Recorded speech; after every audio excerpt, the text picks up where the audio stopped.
ಅತ್ತೆ, ನಾನು ನನ್ನ ಅಕ್ಕನ ಸಮರ್ಥಿಸ್ತಾ ಇದ್ದೀನಿ ಅಂತ ನೀವು ಅನ್ಕೋಬೇಡಿ. ನಿಹಾರಿಕಾಗೆ ಸೌಮ್ಯ ಕಿಡ್ನಾಪ್ ಜೊತೆ ಸಂಬಂಧ ಇದೆ ಅನ್ನೋದು ಖಂಡಿತವಾಗ್ಲೂ ನಿಜ. ಹೌದಮ್ಮ, ಪದೇ ಪದೇ ನಾವು ಹೀಗೆ ಹೇಳ್ತಾ ಇರೋದಕ್ಕೆ ನಿಮಗೆ ಕೋಪ ಬರ್ಬೋದು, ಆದ್ರೆ ನಾವು ಹೇಳಿದ್ ಮಾತ್ರ ನಿಜ. ಹೇಳಿದ್ ಸಾಕು, ಇನ್ನು ನಿಲ್ಸಿ.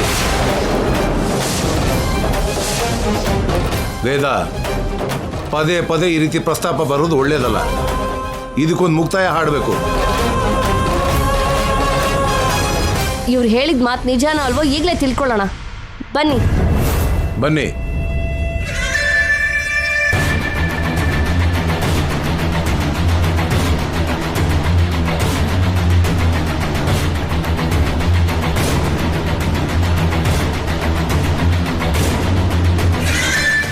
ಎಲ್ಲರೂ ದೇವ್ರ ಮನೆ ಮುಂದೆ ಇದ್ದಾರಲ್ಲ, ಏನ್ ಮಾಡ್ತಿದ್ದಾರೋ ನೋಡೋಣ ಬನ್ನಿ.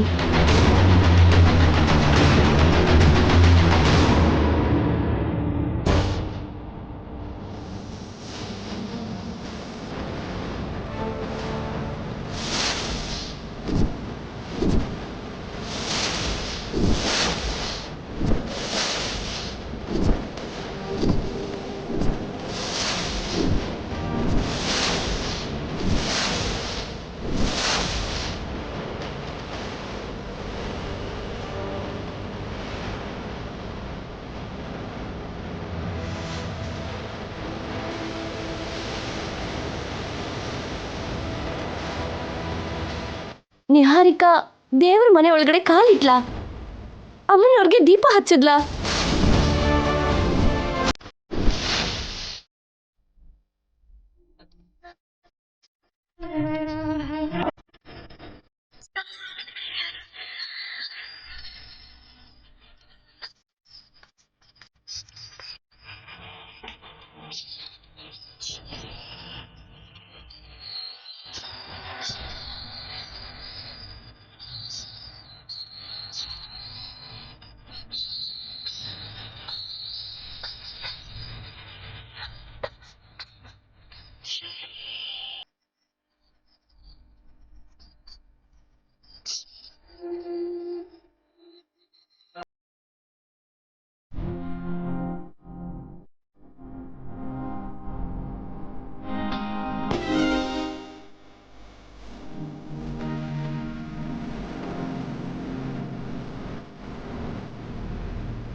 ನೀನು ಕೂಡ ಆರ್ತಿ ತಗೋ ಅವನಿ.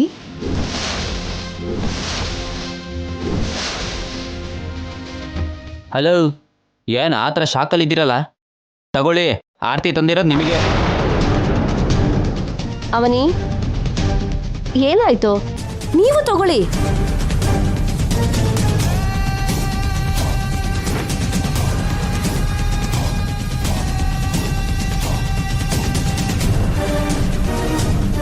ನೀವು ತಗೊಳ್ಳಿ ಸುಜಾತ ಅವರೇ. ಏನ್ ಬೇಕಾಗಿಲ್ಲ. ಅಮ್ಮನವ್ರ ಆರ್ತಿನಮ್ಮ. ಆದ್ರೆ ದೆವ್ವ ಕೊಡ್ತಿದ್ದ ಅಲ್ವಾ? ಸುಜಾತ, ನೀವ್ ಕಿರ್ಚಿದ್ರು ಅವಳು ದೆವ್ವನೇ. ಆರ್ತಿ ತಟ್ಟೆನ ಒಳಗಡೆ ಇಟ್ಟು ಬರ್ತೀನಿ ರೀ.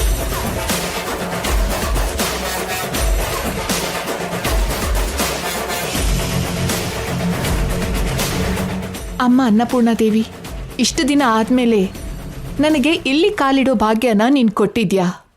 ಧನ್ಯವಾದ ತಾಯಿ.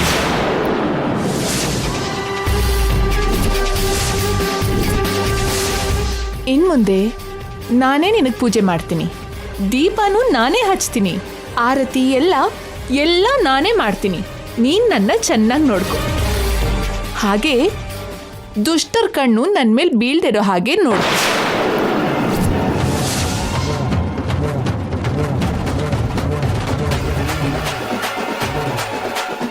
ಅಮ್ಮ ನನ್ನ ಹೆಂಡತಿ ಸೇಮ್ ನಿಂತರನೇ ಪೂಜೆ ಮಾಡಿ ನಿಂತರನೇ ಹಾಡು ಹೇಳಿದ್ಲು ಅಲ್ವಾ? ಹೌದು ಕೃಷ್ಣ. ಎಲ್ಲ ನಿಮ್ಮ ಆಶೀರ್ವಾದ. ನಂಗೆ ಆಶೀರ್ವಾದ ಮಾಡಿ ಅತ್ತೆ. ಶೀಘ್ರಮೇವ ಸಂತಾನ ಪ್ರಾಪ್ತಿರಸ್ತು. ದೇವ್ರ ಮನೇಲಿ ಕಾಲಿಡೋದಕ್ಕೆ ಅಮ್ಮನವರು ಹಿಂದೆ ನಿನ್ಗೆ ಅನುಮತಿ ಕೊಟ್ಟಿರಲಿಲ್ಲ. ಇದೆಲ್ಲ ಹೇಗೆ ಸಾಧ್ಯನಮ್ಮ? ನಿನ್ನೆ ನಿಮ್ ಜೊತೆ ದೇವಸ್ಥಾನದಲ್ಲಿದ್ದೆ ಅಲ್ವಾ? ನನ್ ಭಕ್ತಿನ ಮೆಚ್ಚಿ ಅಮ್ಮ ಅನುಗ್ರಹಿಸಿದ್ದಾರೆ ಮಾವ. ಹಾಗೆ ಆಗಿರುತ್ತಮ್ಮ. ನಿಮ್ ಮಗಳು ಬೇಗ ಮನೆಗ್ ಬರ್ಬೇಕು ಅಂತ ಕೂಡ ಬೇಡ್ಕೊಂಡಿದೀನಿ ಸುಜಾತ ಅವ್ರೆ. ನನ್ ಮಗಳಿಗೆ ಹಾನಿ ಮಾಡ್ಬೇಕು ಅಂತ ನೋಡ್ತಿರೋ ನೀನು ನನ್ ಮಗಳ ಕ್ಷೇಮದ ಬಗ್ಗೆ ಕೇಳ್ಕೊಂಡೆ ಅಂದ್ರೆ ನಾನ್ ಹೇಗೆ ನಂಬ್ತೀನಿ? ಚಿಚಿ, ಒಳ್ಳೇದ್ ಮಾಡ್ಬೇಕು ಅಂತ ಯೋಚನೆ ಮಾಡಿದ್ರು ಇಂಥ ಕೆಟ್ಟ ಹೆಸರು ಯಾಕಮ್ಮ ನಮ್ಗೆ? ಜೋಡಿ ಕಳ್ರು ನೀವು. ಇಲ್ಲಿ ನೋಡು, ಈ ಎಕ್ಸ್ಟ್ರಾನೇ ಬೇಡ ಅಂತ ಹೇಳೋದು ನಾನು.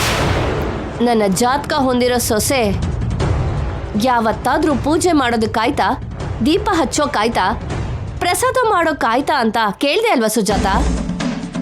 ಕಣ್ಣಾರೆ ನೋಡ್ತಿದ್ಯಲ್ಲ, ಇವಾಗೇನ್ ಹೇಳ್ತೀಯಾ? ಇವಾಗ ಕೂಡ ನಿಹಾರಿಕನ ಅನುಮಾನಿಸ್ತಿದ್ದೀರಾ? ಏನಾಯ್ತು ಅತ್ತೆ? ನನ್ನನ್ ಯಾಕೆ ಅನ್ಮನಿಸ್ತಾರೆ? ಅದು ಯಾವ ವಿಷಯದಲ್ಲಿ ಅನ್ಮನಿಸ್ತಾರೆ? ಸೌಮ್ಯನ್ ಕಿಡ್ನಾಪ್ಗೂ ನಿನಗೂ ಸಂಬಂಧ ಇದೆಯಂತೆ.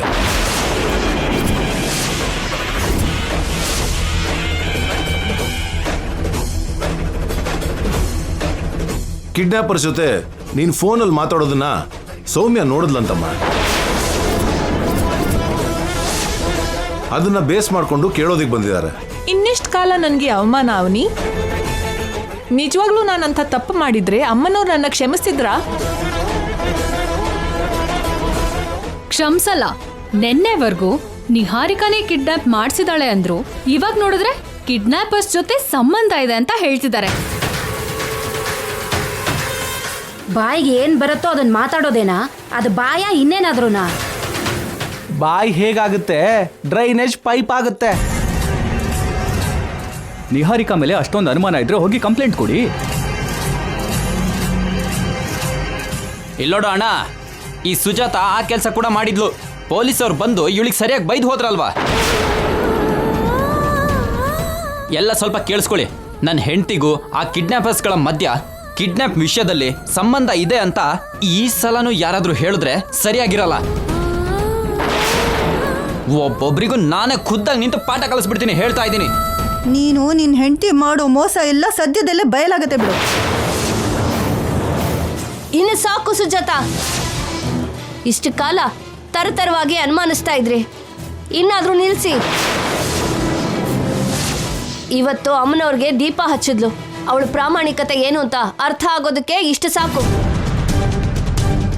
ಅಷ್ಟಕ್ಕೂ ನೀನ್ ಒಳಗಡೆ ಹೇಗೆ ಹೋಗೋಕ್ಕಾಯ್ತು? ಅಮ್ಮನವ್ರು ಕರುಣೆ ತೋರಿಸಿದ್ದಾರೆ ಅಂತ ಹೇಳ್ತಾ ಇದ್ದೀನಲ್ವಾ? ಸುಜಾತ, ಇನ್ನೊಂದು ಸಲ ನಿಹಾರಿಕಾ ಮೇಲೆ ಆರೋಪ ಮಾಡೋದಕ್ಕೆ ನನ್ನ ಮನೆಗೆ ಬಂದ್ರೆ ಚೆನ್ನಾಗಿರೋದಿಲ್ಲ. ಇನ್ನು ನೀನು ಹೊರಡು. ತುಂಬಾ ನಂಬಿರೋ ಜಾಗದಲ್ಲೇ ನಂಬಿಕೆ ದ್ರೋಹ ಇರುತ್ತೆ ಅಂತಾರೆ.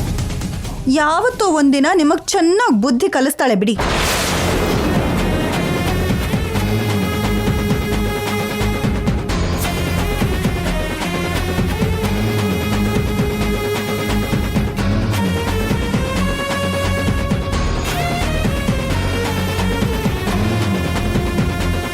ಇಷ್ಟು ದಿನ ಒಂದು ಕೊರಗಿತ್ತು, ಅದು ಇವತ್ತಿಗೆ ತೀರು ಹೋಯ್ತು.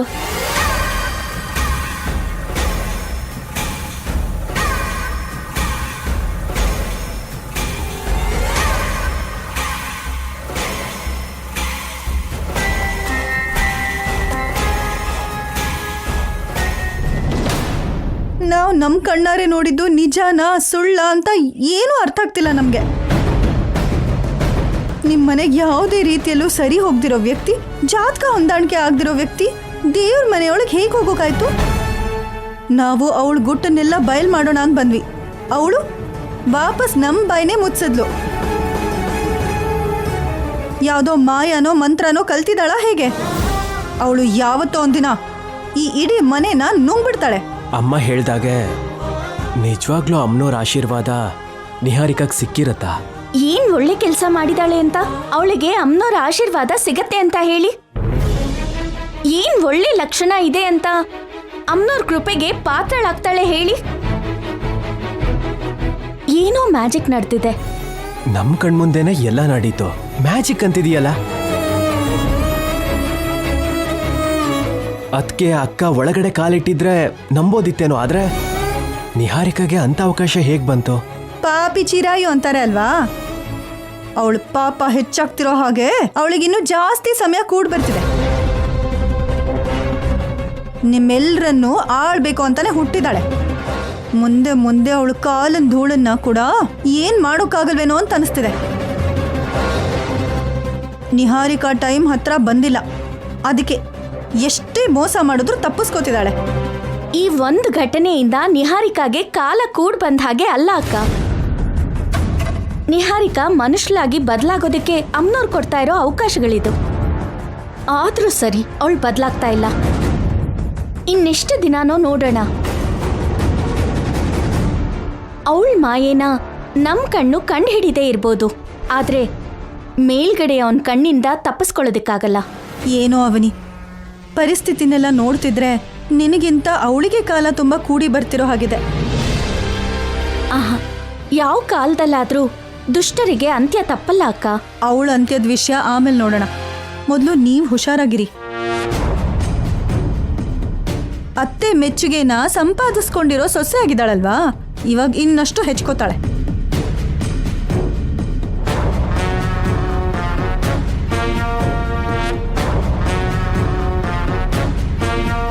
ಅವನಿ, ನಿಹಾರಿಕಾ ಬಗ್ಗೆ ಜಾಸ್ತಿ ಯೋಚನೆ ಮಾಡೋದಕ್ಕೆ ಹೋಗ್ಬೇಡ. ಬಾ ಒಳಗೋಗೋಣ.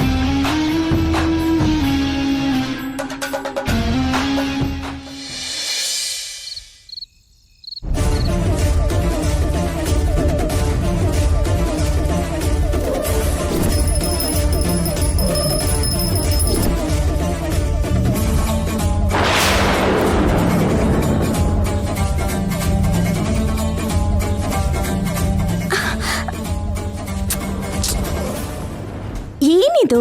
ಇದನ್ನ ತಪ್ಕೊಳ್ಳೋದು ಅಂತ ಹೇಳ್ತಾರೆ. ಬಿಡು ಬಾವ. ಬಿಡಲ್ಲ. ಅದಲ್ಲ ಬಾವ, ಆ ನಿಹಾರಿಕಾ ದೇವರ ಮನೆ ಒಳಗೆ. ಪ್ಲೀಸ್ ದಯವಿಟ್ಟು ಇವಾಗ ಆ ನಿಹಾರಿಕಾ ಬಗ್ಗೆ ಮಾತಾಡಬೇಡ. ಅಷ್ಟಕ್ಕೂ ನಿಹಾರಿಕಾ. ಬಾಯ್ ಮುಚ್ಚು. This is our personal bedroom madam. ಆದ್ರೆ ಅಂತಿದೆಯಲ್ಲ, ಹೊರಗಿನ ಜಗಳಗಳನ್ನ ಹೊರಗಡೆನೆ ಬಿಟ್ಬಿಡ್ಬೇಕು. ರೂಮ್ನಲ್ಲಿನ ಆಟನ ರೂಮಲ್ಲೇ ಆಡೋಣ. ಆಟನಾ? ಗಂಡ ಹೆಂಡತಿ ಆಟ. ಯಾವಾಗ್ಲೂ ಇದೇನಾ? ಯಾವಾಗ್ಲೂನಾ? ಅಷ್ಟಕ್ಕೂ ತಾವು ನನಗೆ ಅವಕಾಶನ ಯಾವಾಗ ಕೊಡ್ತಿದ್ದೀರಾ? ಎಲ್ಲಿ ಕೊಡ್ತಿದ್ದೀರಾ ಮೇಡಮ್? ಬಾವಾ, ಇದು ತುಂಬಾ ದೊಡ್ಡ ಸುಳ್ಳು. ಹೌದಾ? ನೀನ್ ಎದೆ ಮೇಲೆ ಕೈ ಇಟ್ಕೊಂಡು ಹೇಳೋ ನೋಡೋಣ. ಅಂದ್ರೆ ಅದು ನಾವಿಬ್ರು ಸಂತೋಷವಾಗಿ ಕಳೆದು ತುಂಬಾ ದಿನ ಆಯ್ತು ಗೊತ್ತಾ? ಇದಕ್ಕೂ ಮುಂಚೆ ಸೌಮ್ಯ ಬಗ್ಗೆ ದಿನ ಯೋಚನೆ ಮಾಡ್ತಾ ಇರ್ತಿದ್ದೆ. ಸೌಮ್ಯನ್ ಮನೆಗೆ ಕ್ಷೇಮವಾಗಿ ಸೇರಿಸಿ ಸಕ್ಸಸ್ ಆದೆ, ಅಷ್ಟು ಸಾಕು. ಉಳಿದಿರೋ ವಿಷಯನ ಯೋಚನೆ ಮಾಡ್ತಾ ಪ್ರತಿ ಕ್ಷಣ ನಿನ್ನ ಆರಾಧಿಸೋ ಈ ಭಕ್ತನ ಬಗ್ಗೆ ಯೋಚನೆ ಮಾಡೋದು ಬಿಡಬೇಡ. ನಿನಗೆ ಪಾಪ ಸುತ್ಕೊಳ್ಳುತ್ತೆ. ಹೌದಾ? ನಮ್ಮ ಯಜಮಾನ್ರಿಗೆ ನಾನು ಅಷ್ಟನ್ಯಾಯ ಮಾಡ್ತಿದ್ದೀನಾ? ಅನ್ಯಾಯ ಅಲ್ಲ, ತುಂಬಾ ದೊಡ್ಡ ಅನ್ಯಾಯ ಮಾಡ್ತಿದೀಯಾ. ಯಾವ ಶತ್ರು ಕೂಡ ಮಾಡಲ್ಲ ಅಂತ ಅನ್ಯಾಯ ಮಾಡ್ತಿದೀಯಾ ಗೊತ್ತಾ? ಅಯ್ಯಯ್ಯೋ, ಹಾಗಾದ್ರೆ ನಾನಿವಾಗ ಏನ್ ಮಾಡ್ಬೇಕು? ನಿನಗೆ ಗೊತ್ತಿಲ್ವಾ? ಮರ್ತೋಗ್ಬಿಟ್ಟೆ. ಹೌದಾ? ಹಾಗಾದ್ರೆ ಹೇಳ್ತೀನಿ ಕೇಳು. ಸ್ವಲ್ಪ ಕಿವಿನ ಹತ್ರ ತಗೋಬಾ. ಯಾಕೆ? ಸ್ವಲ್ಪ ಸೆನ್ಸರ್ ಇರುತ್ತೆ. ಬಾವಾ, ಏಟ್ ಬೀಳತ್ತೆ. ಮೊದ್ಲು ಹತ್ರ ಬಾ. ಹಾ,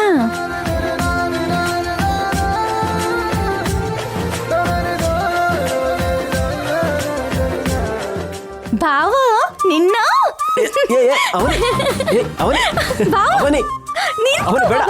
ನಿಂತ್ಕೋ ಅಂದೆ ತಾನೆ ಬಾವಾ? ಅಲ್ಲೇ ನಿಂತ್ಕೋ. ಬೇಡ. ಇವತ್ತು ನನ್ನ ಕೈಯಲ್ಲಿ ನಿನ್ ಕತೆ ಮುಗೀತು. ನಿಂತ್ಕೋ. ಬೇಡ ಅಂತಿದ್ದೀನಿ ಅಲ್ವಾ?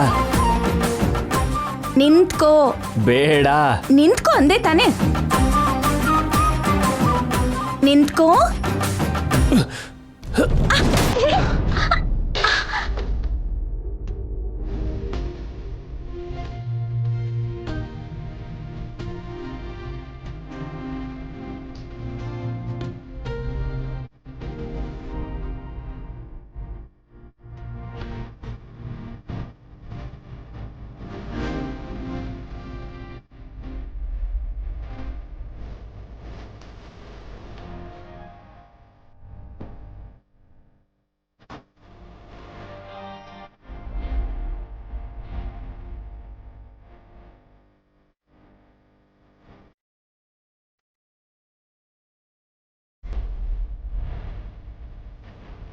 ನಮ್ಮ ಮನೆ ಹೊರಗಿನ ಜನರಿಗೆ ಒಂದು ಪ್ರೇಮಾಲಯ, ಒಂದು ಶಾಂತಿ ನಿಲಯ, ಒಂದು ಆದರ್ಶ ನಿಲಯ. ಆದರೆ ನಮ್ಮ ಮನೆ ಹಾಗಿಲ್ಲ. ಹಣ್ಣು ಬಿಡಿಸಿ ನೋಡು ಹುಳ ಇರುತ್ತೆ, ಹೊಟ್ಟೆ ಬಗದ್ ನೋಡಿದ್ರೆ ಹುಳ ಇರುತ್ತೆ ಅಂದಂಗೆ ಒಂದು ಮಾತಲ್ಲಿ ಹೇಳಬೇಕು ಅಂದ್ರೆ ಮಾಡ್ರನ್ ಮಯಾಸಭೆ ಆಗಿದೆ. ಅಷ್ಟಕ್ಕೂ ನೀನ್ ಯಾವ ವಿಷಯದ ಬಗ್ಗೆ ಮಾತಾಡ್ತಿದ್ಯಾ? ಯಾವತ್ತೂ ಇಲ್ದೇ ಇರೋದು ನಿಹಾರಿಕಾ ದೇವ್ರ ಮನೇಲಿ ದೀಪ ಹಚ್ಚಿದ್ಲು ಅಲ್ವಾ? ಅಣ್ಣ ಇನ್ನೂ ಆ ಶಾಕಲ್ಲೇ ಇದ್ದಾನೆ, ಅದ್ರ ಬಗ್ಗೆನೇ ಆಗಿರುತ್ತೆ. ಏನಯ್ಯ ನೀನು ತಲೆ ಬಾಲ ಇಲ್ದೆ ಮಾತಾಡ್ತಿರೋದು ಆ ವಿಷಯದ ಬಗ್ಗೆನೇನಾ? ಹೌದು ವಸಂತ, ಕೆಲವು ದಿನದಿಂದ ನಿಮ್ಮಮ್ಮ ಮಾತ್ರನೇ ಅಲ್ಲಿ ಪೂಜೆ ಮಾಡ್ತಾ ನಾನೇ ದೊಡ್ಡವಳು, ನನಗೆ ನಾನೇ ಸಾಟಿ ಅನ್ನೋ ಹಾಗೆ ಬಿಲ್ಡಪ್ ಕೊಡ್ತಿದ್ರು. ಆಮೇಲೆ ಅವನಿ ಎಂಟ್ರಿ ಆದ್ಲು. ಜಾತಕ ವ್ಯತ್ಯಾಸ ಇದ್ರೂ ದೀಪ ಹಚ್ಚಿ ಪೂಜೆ ಪ್ರಸಾದ ಮಾಡ್ತಾ ಇದ್ಲು. ನಾನೇ 2ನೇ ವೇದವತಿ ಅಂತ ಬಿಲ್ಡಪ್ ಕೊಟ್ಲು. ಇವಾಗ ನಿಹಾರಿಕಾ ಎಂಟ್ರಿ ಆಗಿ ಅವರಿಬ್ರಿಗಿಂತ ನಾನೇನಾದ್ರೂ ಕಡಿಮೆನೋ ಅನ್ನೋ ಹಾಗೆ ದೇವ್ರ ಮನೆ ಒಳಗೆ ಬಣ್ಣದ ಬುಗ್ರಿ ತಿರುಗೋ ಹಾಗೆ ತಿರುಗ್ತಾ ಬಿಲ್ಡಪ್ ಕೊಡ್ತಿದ್ದಾಳೆ. ಅಷ್ಟಕ್ಕೂ ಈ ಮನೆಗೆ ಏನಾಗಿದೆ? ಇವಾಗ ಏನಂತೀಯ ಭಾವ? ಅವ್ರ 3 ಜನ ಚೆನ್ನಾಗೇ ಇದ್ದಾರೆ, ನಮ್ ಬದುಕು ಮಾತ್ರ ಬದಲಾಗ್ತಿಲ್ಲ.